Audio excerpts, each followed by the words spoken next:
Ô Père, manifeste encore ta gloire. Manifeste ta grâce sur ton peuple. Et donne à ton peuple de te rendre grâce et de glorifier ton nom. Seigneur, prends le contrôle. Conduis-nous dans ta profondeur. Que dans ta présence, Seigneur, que les malades reçoivent la guérison. Que toute personne qui est venue ici ce matin voit ta puissante main sur sa vie. Et que la joie couronne nos visages. Reçois la louange dans le glorieux nom de Jésus-Christ. Amen. Asseyons-nous dans sa sainte présence.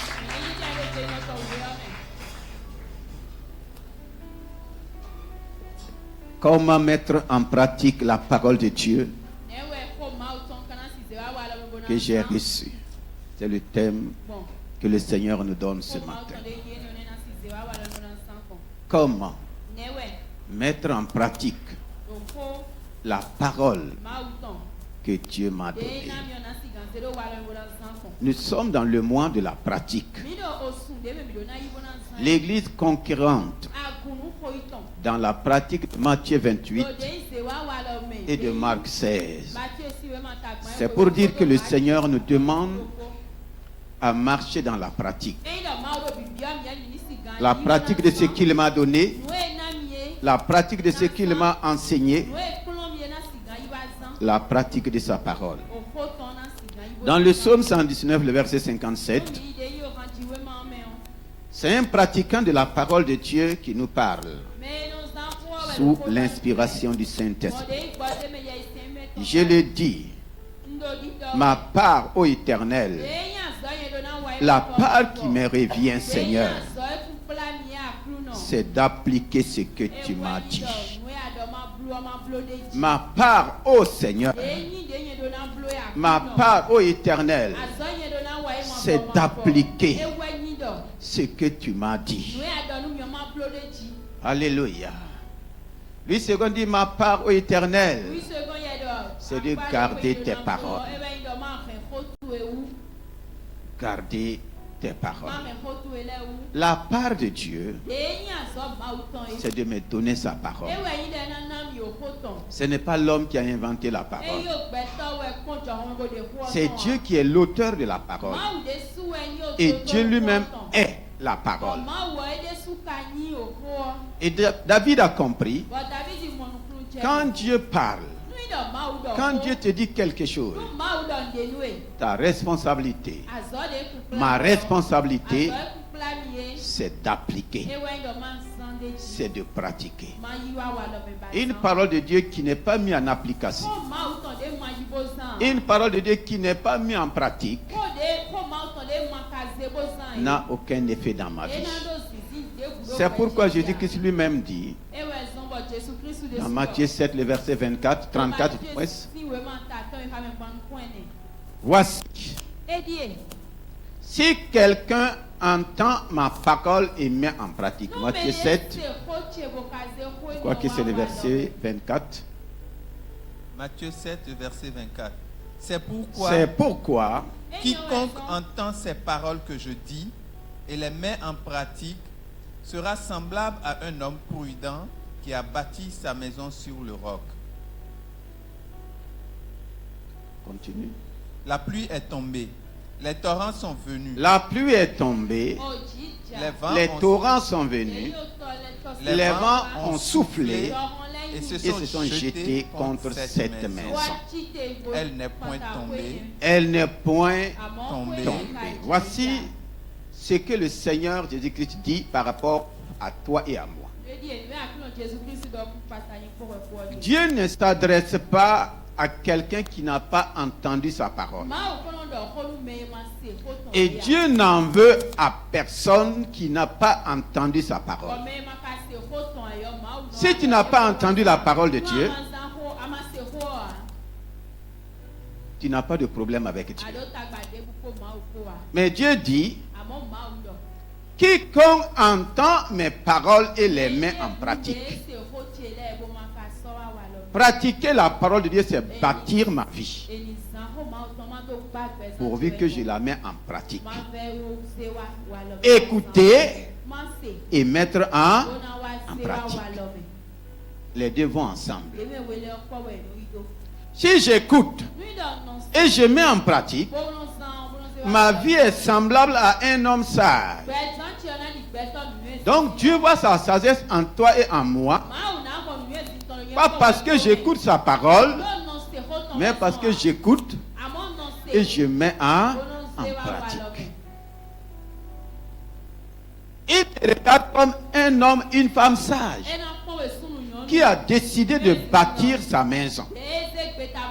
Et je crois que la première maison qui a existé, c'est ta vie, c'est ton corps.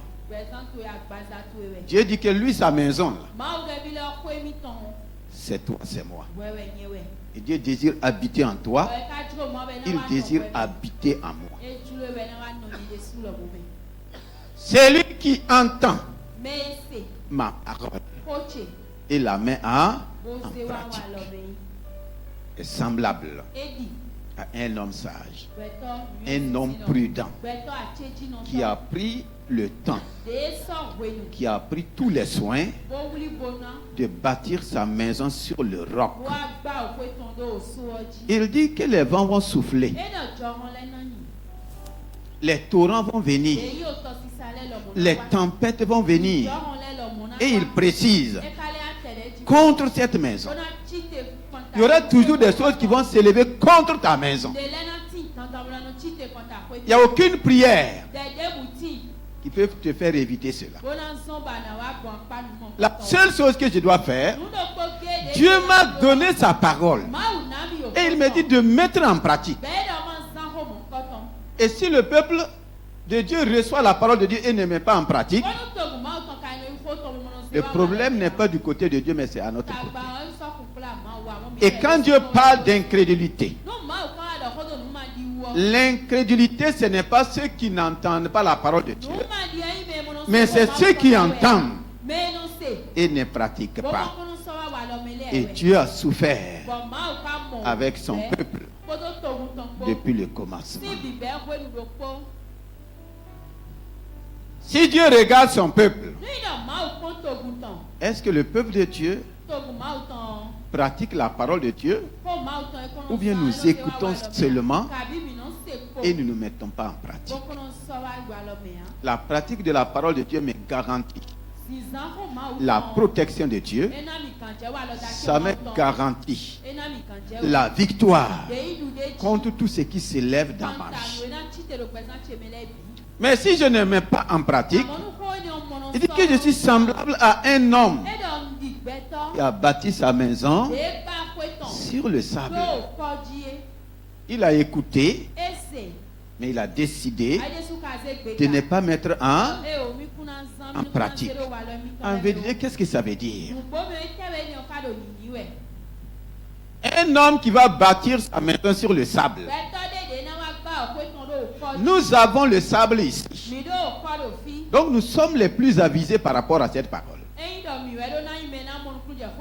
Est-ce que tu peux aller prendre ta maison, aller poser sur le sable de la mer et dire que tu as une belle maison et dire que tu as investi et ça va tenir? Pourquoi ça ne va pas tenir? Il n'y a pas de...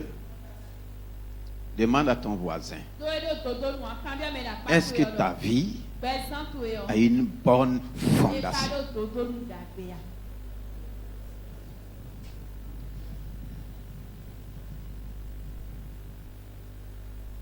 Le monde est affronté par des vents, des tempêtes qu'on n'a jamais vues. Regardez ce qui se passe ailleurs. Les torrents, les tempêtes, des vents avec des noms, des inondations pas possibles. Ce qui se passe dans le naturel, ça se passe aussi dans le spirituel. Et effectivement, les maisons physiques qui ne sont pas bien bâties, quand ces choses-là viennent, c'est des ruines. C'est la même chose dans le monde spirituel. Ça ne sert pas de tourner d'église en église. Il faut décider de bâtir ta vie dans la parole. C'est pourquoi dans Matthieu 7 encore, Jean 13, le verset 17. Vous savez ces choses, mais vous êtes heureux pourvu que vous les pratiquiez. Si vous savez ces choses, vous êtes heureux. Qui ne veut pas être heureux ici ce matin? Et Dieu nous a créés pour le bonheur. Dieu t'a créé pour être heureux. Si vous savez ces choses, vous êtes heureux pourvu que vous les pratiquiez. Le bonheur vient en pratiquant ce que Dieu me dit. Ton bonheur se manifeste dans la pratique de ce que Dieu t'a dit. Si je ne pratique pas, je suis malheureux.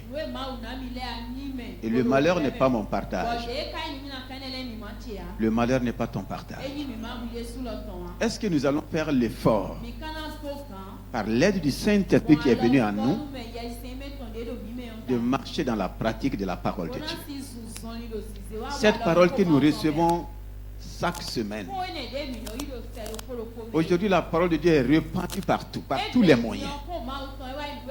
Le problème n'est plus au niveau de la parole. Le problème est au niveau de la pratique. Donc, je dois travailler maintenant à la pratique de la parole de Dieu.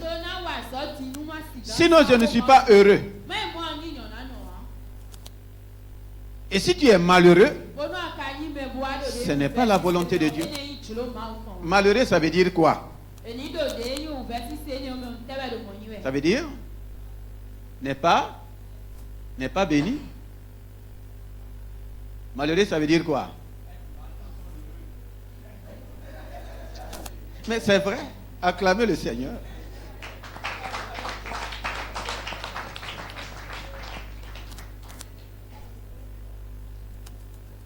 Malheureux, c'est deux mots. Tu as tout pour être heureux, mais tu es mal.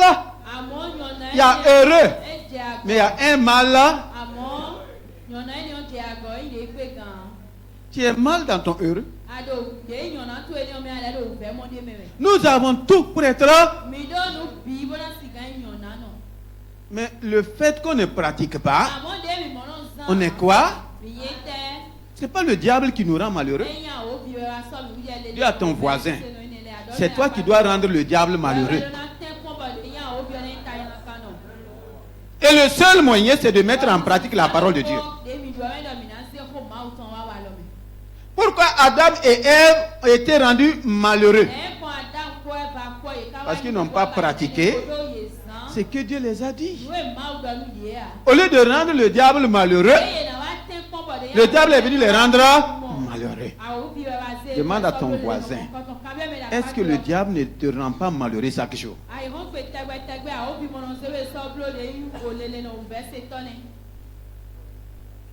Ce n'est pas Dieu. Si tu laisses le diable, il va venir mettre le mal dans ton. Comme nous l'avons dit, il est venu mettre le mauvais dans notre bonjour. La Bible parle de bonjour. Et brusquement, on va parler de mauvais jour. Qui a mis le mauvais dans le jour? Si tu le laisses, il va mettre le mauvais dans le bon. Et ça va devenir quoi? Mauvais jour. Si tu le laisses aussi, il va mettre le mal dans ton heureux. Et tu vas devenir. Pourquoi ne pas être bien heureux? Ça aussi, ça existe, non? Est-ce que la même parole existe? La Bible nous appelle bien heureux dans le Seigneur. Dis à ton voisin, à ta voisine, bien heureux en Christ. Je veux que tu sois bien heureux en Christ. Ne sois plus jamais malheureux en Christ. En Christ, il n'y a pas de malheur. Il est venu pour nous donner le bonheur. Et tout est dans le salut. Alléluia. Donc ce matin, nous allons lire rapidement dans Jacques 1, dans la parole vivante. Et vous pouvez afficher ça dans Louis II sur les écrans. Il y a quelques cadeaux de valeur, quelques dons parfaits.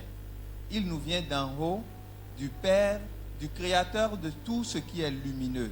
Tout ce qui est don merveilleux, grâce excellente, ça vient de Dieu. Il n'y a rien de mauvais qui vient de Dieu. Tout ce que Dieu donne reflète ce qu'il est. Ça incarne sa capacité. Toute grâce excellente. Il est le Dieu de grâce et il manifeste toujours sa grâce excellente. Et tout don parfait. Dis à ton voisin, Dieu ne te donne pas de don imparfait. Dis à une autre personne, tout ce que Dieu donne est parfait. Tous les dons de Dieu là, c'est parfait. Il ne faut pas me présenter quelque chose d'imparfait et me dire que c'est Dieu qui t'a donné. Tout don parfait. Si je dis que c'est Dieu qui m'a donné, c'est un don.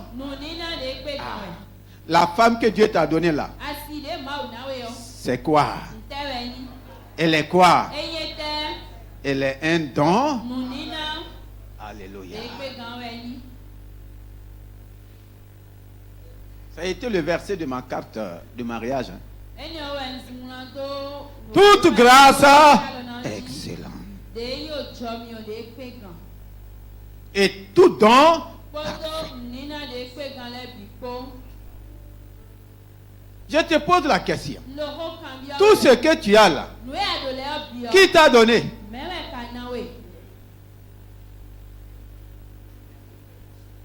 Ah bon? C'est Dieu qui a donné? Donc considère que c'est comment? C'est excellent. C'est parfait. Est-ce que c'est ta vision des choses que Dieu t'a données? Est-ce que c'est ainsi que tu regardes ta femme? Et tant que tu ne vas pas la regarder comme une grâce excellente, aucune grâce ne sortira d'elle. Tant que toi, femme, tu ne regarderas pas ton mari comme un don parfait, rien de parfait. Les enfants, comment tu les regardes? Ton travail. Tout don parfait. Toute grâce excellente. Vient de qui? Du Père. Dieu notre Père.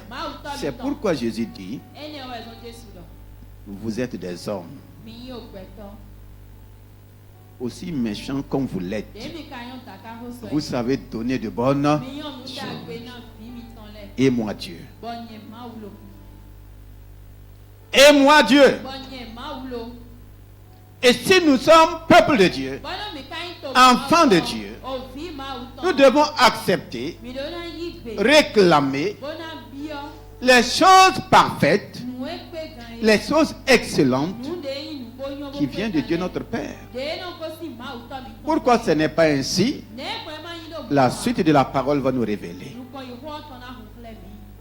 Il reste toujours égal à lui-même. Dieu ne change pas. Il n'y a en lui ni changement, ni ombre de variation. Alléluia. Alléluia. Par un acte de sa libre volonté, il nous a fait naître de nouveau par le moyen de la parole de vérité, pour que nous soyons, pour ainsi dire, les premiers fruits de sa nouvelle création. Le verset 19. Vous savez tout cela, mes chers frères.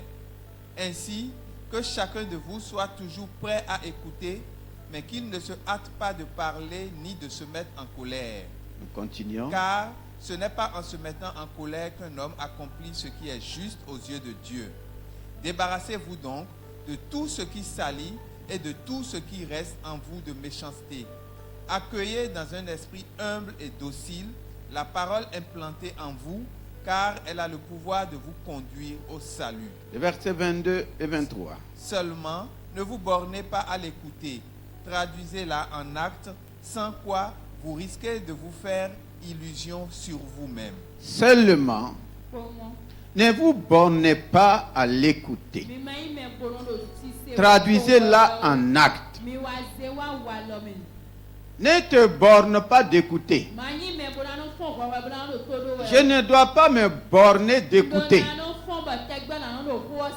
Je dois traduire chaque parole que Dieu me donne en acte. Voici ce que le Seigneur me demande.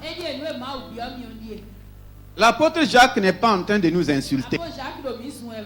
Il n'est pas en train de dire que tu es borné, non. Il n'est pas en train de dire que je suis borné. Ce n'est pas ce qu'il veut dire. Il m'encourage à ne pas rester dans les bornes de l'écoute. Et beaucoup restent dans les bornes de l'écoute. Il dit, ne restons pas dans les bornes de l'écoute. Ce matin, tu es en train d'écouter. Est-ce que cela va s'arrêter simplement à venir écouter? Et maintenant, après quitter l'église, il n'y a rien d'autre. C'est ça qu'il nous dit. De ne pas nous borner. Ne reste pas dans les bornes de l'écoute. Beaucoup ne sortent pas de ces bornes. Ils vont payer le prix pour venir s'asseoir. Ils vont laisser tout pour venir s'asseoir dans la chaleur. Ils vont s'asseoir pendant 2 heures, recevoir la parole de Dieu, et ça s'arrête là. Ils vont jouir d'une joie éphémère. Écouter la parole de Dieu, ça donne premièrement une joie.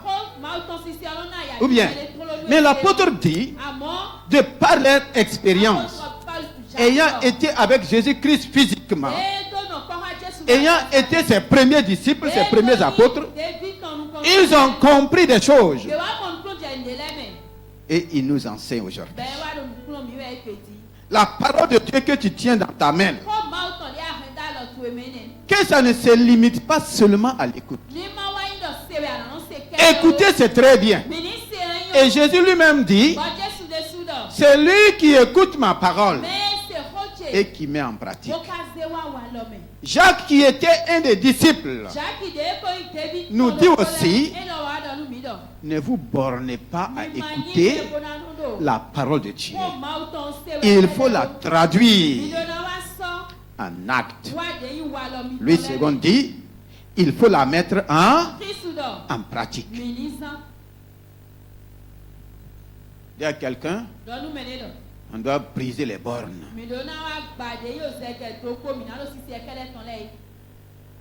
Il faut que les bornes soient brisées.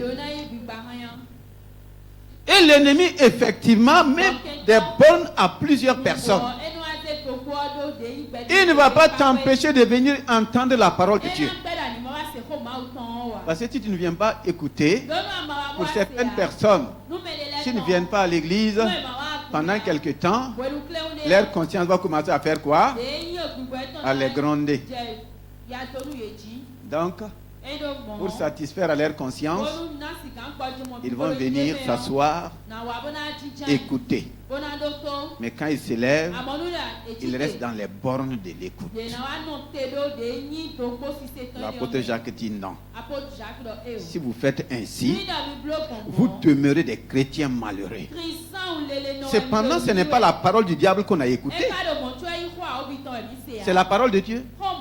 Mais il faut aller au-delà des bornes de l'écoute. Il faut traduire en acte. L'acte compte plus que l'écoute. L'écoute seule n'est pas suffisante. Il faut traduire en acte. C'est là le travail. Comment traduire cette parole en acte? Nous continuons la suite et nous allons avancer. Verset 23. En effet, si quelqu'un se contente d'écouter la parole, si je me contente d'écouter, si tu te contentes seulement d'écouter, alléluia. Pourquoi Dieu nous a donné des oreilles? Pourquoi il nous a donné des yeux? Pourquoi il nous a donné la bouche? Pourquoi il nous a donné des mains? Pourquoi il a tout mis ensemble? Si toi tu utilises seulement les oreilles et tu laisses les autres membres, ça va aller? Non. On continue. Si quelqu'un se contente d'écouter la parole sans y conformer ses actes,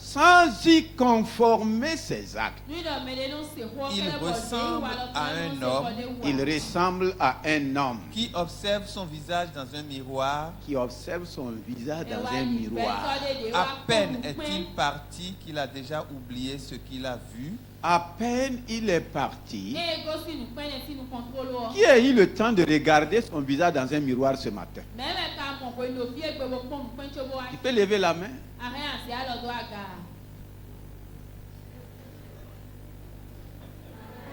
Qui a eu le temps de regarder son visage dans un miroir?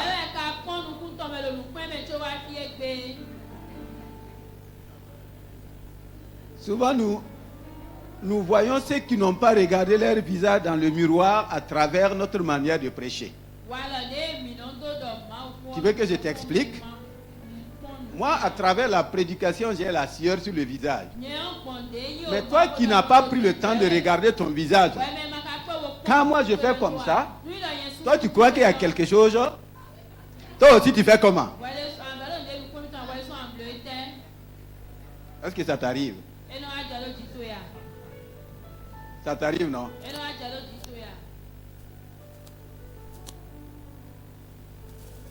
Si j'entends la parole de Dieu, je ne conforme pas mes actes. Parce que la parole que Dieu me donne, ça me donne des actes à pratiquer. Et nous connaissons les actes que la parole de Dieu nous donne. Et quand Dieu me donne sa parole avec des actes à mettre en pratique, si moi je me lève et je ne fais rien, Dieu dit que je ressemble à quelqu'un qui a regardé son visage dans un miroir. Il dit que sa parole c'est un miroir pour montrer les défauts, pour montrer que je suis bien peigné, je ne suis pas bien peigné, pour montrer qu'il y a des saletés ici, je ne suis pas bien nettoyé. Et je vois malgré tout cela, et je ne fais rien, qu'est-ce que la suite dit? À peine est-il parti qu'il a déjà oublié ce qu'il a vu et qui devrait être mis en ordre. Ah, donc la vie de cette personne reste dans le désordre. Dieu me donne sa parole pour que ma vie soit en ordre, comme lui il est un Dieu d'ordre. C'est la parole de Dieu qui me donne l'ordre de Dieu. Si je ne le fais pas, ma vie est dans un désordre. Et beaucoup aiment le désordre. Demande à ton voisin, est-ce que tu as mis de l'ordre dans ta maison avant de venir à l'église ce matin? Demande-lui si tu peux le suivre à la maison après le culte.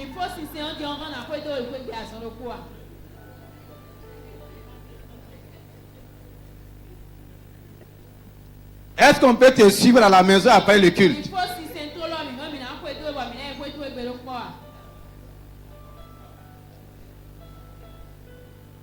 Ah, donc ça veut dire qu'il n'y a pas d'ordre. Effectivement, quand tu regardes les désordres dans ta maison, là,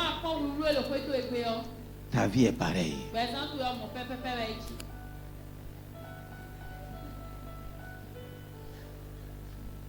Donc regarde bien ton voisin et ta voisine. Donc aujourd'hui c'est visite forcée. C'est pas visite pour aller manger. Si tu n'as pas préparé, c'est pas un problème. C'est une visite pratique.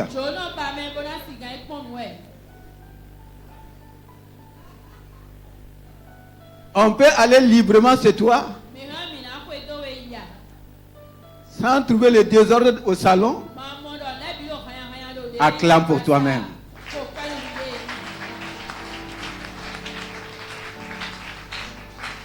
Mettre la parole de Dieu en pratique,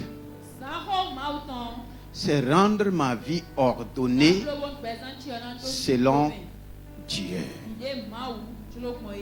Mettre la parole de Dieu en pratique, c'est aussi faire la volonté de Dieu. C'est ce qui plaît à Dieu. Nous terminons les derniers versets. Verset 25. Par contre, si quelqu'un scrute attentivement la loi parfaite qui donne la vraie liberté, et s'il l'étudie assidûment, s'il vit avec elle et lui demeure fidèlement attaché, il en arrive ainsi non à écouter pour oublier, mais à agir ponctuellement d'après ce qu'il aura attendu. Un tel homme trouvera le bonheur. Une telle femme trouvera quoi? Le bonheur en obéissant à la parole. En obéissant à la parole. Il sera heureux. Elle sera heureuse dans toutes ses activités. En mettant en pratique ce que Dieu t'a dit. À chaque fois que nous venons dans la présence de Dieu, si tu es attentif, je le dis et je reviens encore là-dessus.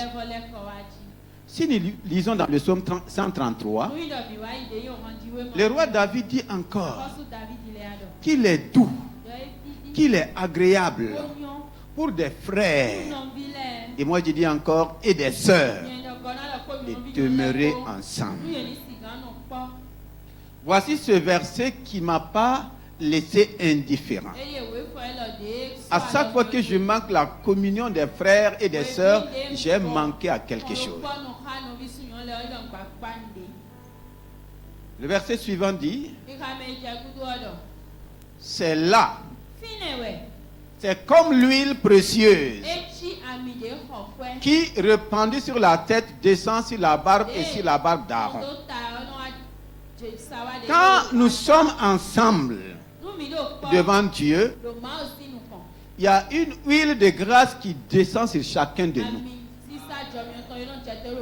Cela ne dépend même pas du pasteur. Ça ne dépend pas de ma prédication. Une huile spéciale. Et c'est l'huile de la restauration. Si nous commençons la semaine dans la présence de Dieu, cette huile qui est la capacité divine enlève toute incapacité. La semaine passée qui nous a épuisés là, dans la nouvelle semaine, le Seigneur renouvelle en chacun de nous sa capacité. Et cette capacité coule de la tête jusqu'aux pieds. C'est une restauration. Ça ne dépend pas de moi. Le simple fait que tu es assis dans la présence de Dieu, la parole qui sort a plusieurs manifestations. Elle se manifeste comme l'huile, elle se manifeste comme la rosée, elle va se manifester comme la bénédiction, elle va se manifester comme la vie. Tu es arrosé aussi de la rosée céleste pour enlever toute forme de sécheresse dans ta vie. La bénédiction se manifeste et la vie est renouvelée. Ça ne dépend pas de moi. Que j'ai bien prêché ou que j'ai bien prié, dans la présence de Dieu, voici ce qui se passe. Donc si nous mettons en pratique la parole de Dieu, nous sommes heureux dans tout ce que nous faisons. Un cas pratique pour passer à la prière. Matthieu 21, 28. Et nous allons nous mettre dans un temps de prière sur la base du psaume 37. Matthieu 21. Matthieu 21. C'est juste pour t'aider à comprendre. Le verset 28. Que vous ensemble. Un homme avait 2 fils et s'adressant au premier, il dit, mon enfant, va travailler aujourd'hui dans ma vigne. Il répondit, je ne veux pas. Je ne veux pas. Ensuite, il se repentit et il alla. S'adressant à l'autre, il dit la même chose. S'adressant à l'autre, il n'a pas changé de parole. Il va dire la même chose. Et ce fils répondit, je veux bien, Seigneur. Je veux bien, Seigneur. Et il n'alla pas. Et il n'alla pas. Lequel des deux a fait la volonté du Père? Lequel des deux a fait la volonté du Père? Un homme a 2 fils. Il dit au premier, mon fils, fais quoi? Va travailler aujourd'hui dans ma vigne. Va travailler aujourd'hui dans ma vigne.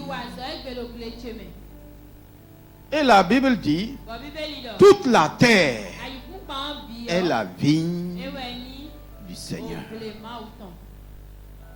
Il a 2 fils. Et ces 2 fils sont vus aussi dans l'église. Le corps de Christ là. L'église de Christ, il y a ces 2 catégories de fils. Mon fils va travailler dans ma vie. Il dit, je ne veux pas aller. Il a été sincère. Je ne veux pas. Je ne veux pas aller. Effectivement, nous avons des enfants. Quand nous leur disons de faire certaines choses, au prime abord, ils ne veulent pas. Quand Dieu te parle aussi, au prime abord, tu penses que ce qu'il te dit là, c'est compliqué. C'est difficile. C'est pourquoi il dit non, je ne peux pas. Je ne veux pas.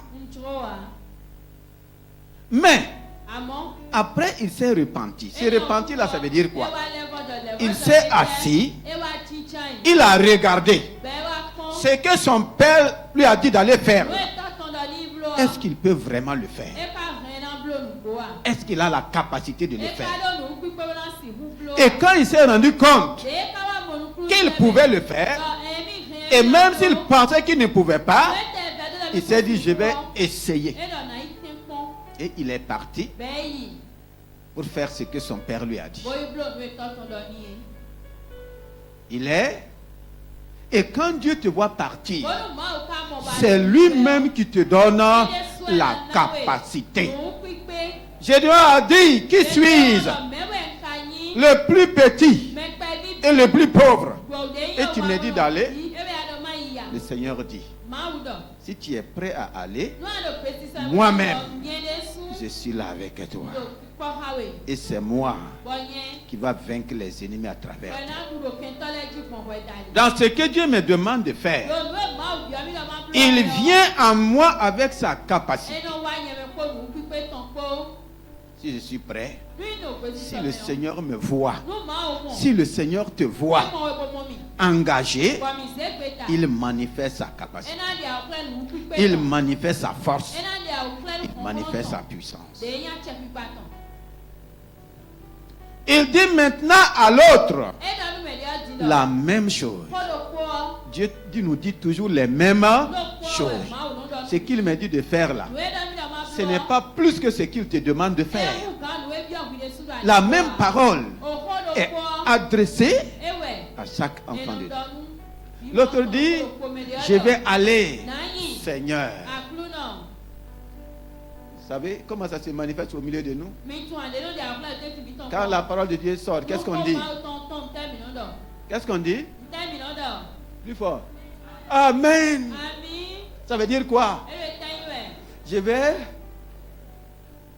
Seigneur, comme ce que tu as dit là, c'est ainsi que je vais aller faire. Amen veut dire qu'il en soit. Comme tu l'as dit, je m'en vais. Et tu t'élèves. Quand tu sors de l'église, Non, attention à vous, mais, hein. quelqu'un d'autre te dit, Mais les bonheurs de Dieu, là. ah, on avait un programme ensemble. Mais d'autres, ils tombent dans le pont. C'est quelqu'un d'autre là, c'est qui? Mais les voix, ils ont fait, ouais. Et tu vas suivre lui son programme On a fait d'autres, ils tombent, ils tombent. et oublier ce que Dieu t'a dit. Bon, on a des mains dans nous, et- Le Seigneur dit, Maou, donc. qui des deux Yé, mais, ouais, là, mais, hein. a fait la volonté de Dieu? Mais, ouais, Pablo, tu l'as, Maou. Qui des deux Yé, mais, a mis en pratique yé, mais, ouais, là, mais, ce que le Père a dit? C'est le temps de vous, c'est le wallo, mais. C'est qui? Mais, ouais. Est-ce que c'est toi Ouais, ouais, ah. ou bien c'est moi? Cabine, ouais. On dit le premier. Et dans mes nous compte. Tu vas te tenir debout. Entité. Ouvre ta Bible dans le psaume 37. On vivait les souhaits de Dieu, on rentre vraiment. Notre pratique va se manifester dans le psaume 37. Mais, non, c'est le wallo, mais.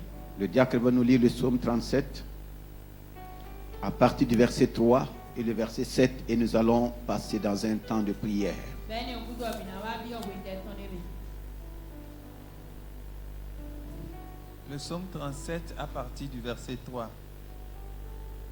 Confie-toi en l'Éternel et pratique le bien.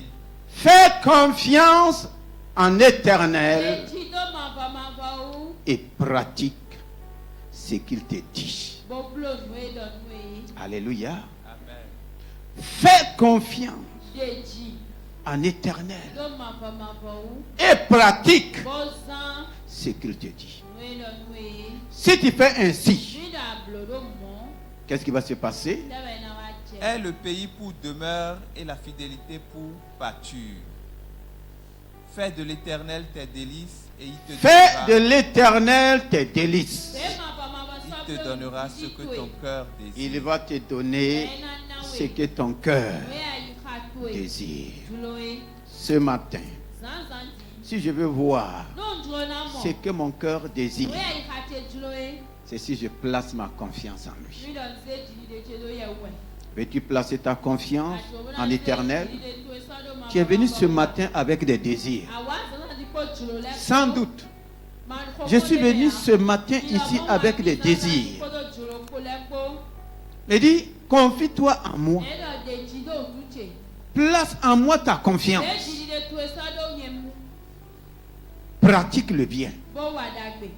Qu'est-ce que tu vas dire, Seigneur? Ce matin, je te fais confiance. Et je m'engage à pratiquer le bien que tu me demandes. Je refuse maintenant la pratique du mal. Le bien que ta parole me demande. Tu nous as révélé le bien. Ce matin, je prends l'engagement de te faire confiance.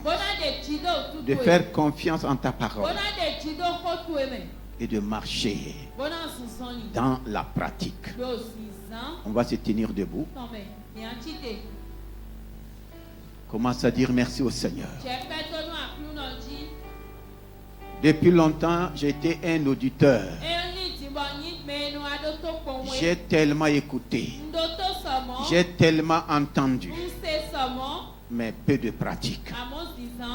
Pas même de pratique. Je sais. Mais je n'arrive pas.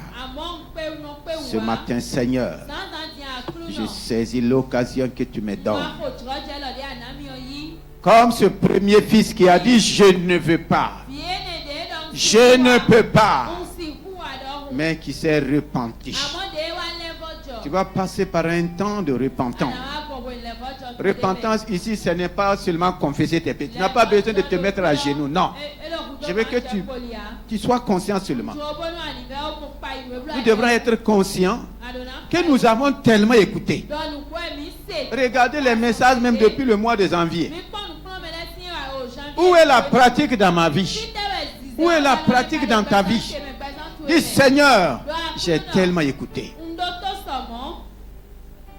Élève ta voix. Si le Seigneur te demande de faire, fais seulement.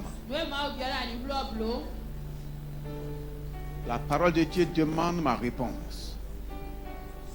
Le Seigneur t'a dit de faire tellement de choses. Tu n'as pas fait. Et ça a bloqué ta vie. Ça t'a privé de beaucoup de choses. Tu n'as pas fait parce que tu ne lui as pas fait confiance. dans chaque domaine pour te bénir. C'est une parole qu'il te donne. Mon fils fait ça. Ma fille fait ça. Même pour ton mariage, même pour ton travail.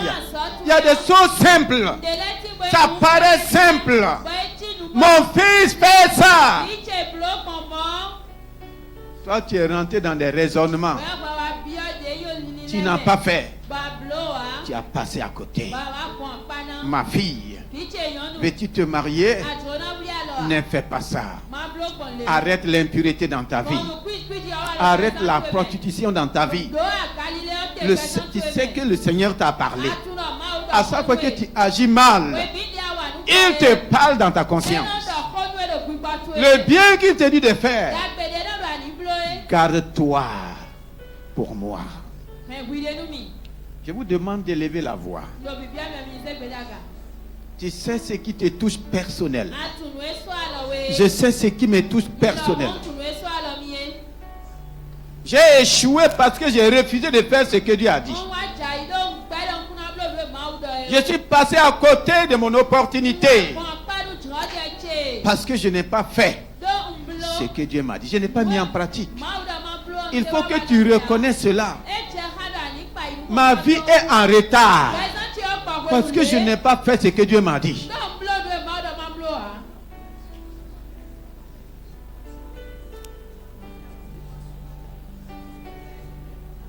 Bien-aimé, élevez fortement la voix.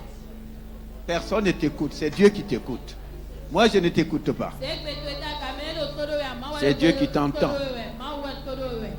Les choses sont renversées parce que tu n'as pas fait ce que Dieu a dit. La tempête a eu le dessus sur toi parce que tu n'as pas mis en pratique ce que Dieu t'a dit. Pourquoi c'est toi seul qu'on a renversé? Non. Seigneur, je me répands pour toutes les ruines de ma vie. Je me répands pour toutes les destructions dans ma vie. Je me répands pour le retard. Dans mon mariage, tu as envoyé des gens vers moi. Moi-même, je les ai rejetés. Aujourd'hui, je crie à toi, mariage. Seigneur, je me répands. C'est par la repentance que Dieu restaure les choses. Il y a tellement de choses que le Seigneur m'a dit de faire. Je n'ai pas fait. Quelqu'un a fait et a pris ma place. Seigneur, ce matin, je me repens. Jeunes gens, demandez au Seigneur de vous pardonner toutes les paroles qu'il nous a données. Depuis ta conversion, tu devrais être un leader. Tu devrais être à un niveau donné. Mais jusqu'à présent, toi, tu continues comme un mendiant dans la maison de Dieu. Où est sa bénédiction dans ta vie? Où est sa prospérité dans ta vie? Parce qu'on n'a pas pratiqué. Seigneur, ce matin, j'implore ta grâce. J'implore ta miséricorde. Je me repens comme ce fils qui a dit, je ne vais pas faire. Reconnaissons que nous n'avons pas voulu faire. Ce n'est pas que Dieu ne m'a pas parlé. Ce n'est pas que Dieu ne t'a pas parlé. Dieu m'a parlé. Dieu t'a parlé. Même pour ta santé. Dieu t'a parlé. Mon fils, arrête telle et telle chose. Toi, tu n'arrêtes pas. Mon fils, ne fais pas ça, ne fais pas ça. Toi, tu continues de faire. Les choses se dégradent. Les choses sont en train de se détruire. Les choses sont en train d'être renversées. Dis, Seigneur, ce matin, je me repens. Ta repentance arrête la destruction. Ta repentance relève ta vie. Regarde ton entreprise. Tu es devenu maître de ton entreprise. Tu es devenu le gérant de ton entreprise. Le Seigneur te dit, fais ça. Mon fils, obéis aux ordonnances que je te donne. Toi, tu dis non. Il y a des gens qui enseignent que le temps de la dîme des offrandes s'est dépassé. Mais est-ce que tu ne vois pas les ruines dans ta vie? Est-ce que ça te permet de prospérer? Depuis que tu ne donnes pas ta dîme, tes offrandes normalement, est-ce que tu vois ta vie prospérer à tous égards? Nous avons tellement failli. Dis Seigneur, ce matin je me repens. Je me repens. Je veux voir. Je veux voir. Je veux recevoir ce que mon cœur désire. Si je veux recevoir ce que mon cœur désire, je dois faire ce que le cœur de Dieu désire aussi. C'est réciproque. Si je veux voir ce que mon cœur désire, je dois faire ce que le cœur de Dieu désire.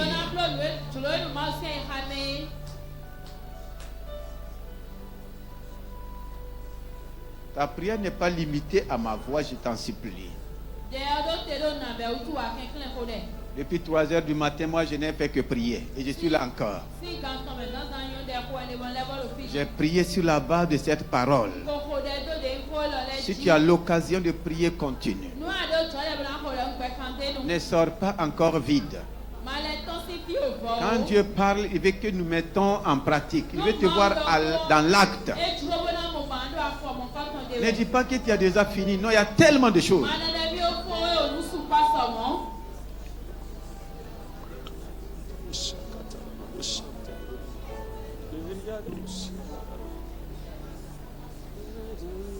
Recommande ton sort à l'Éternel.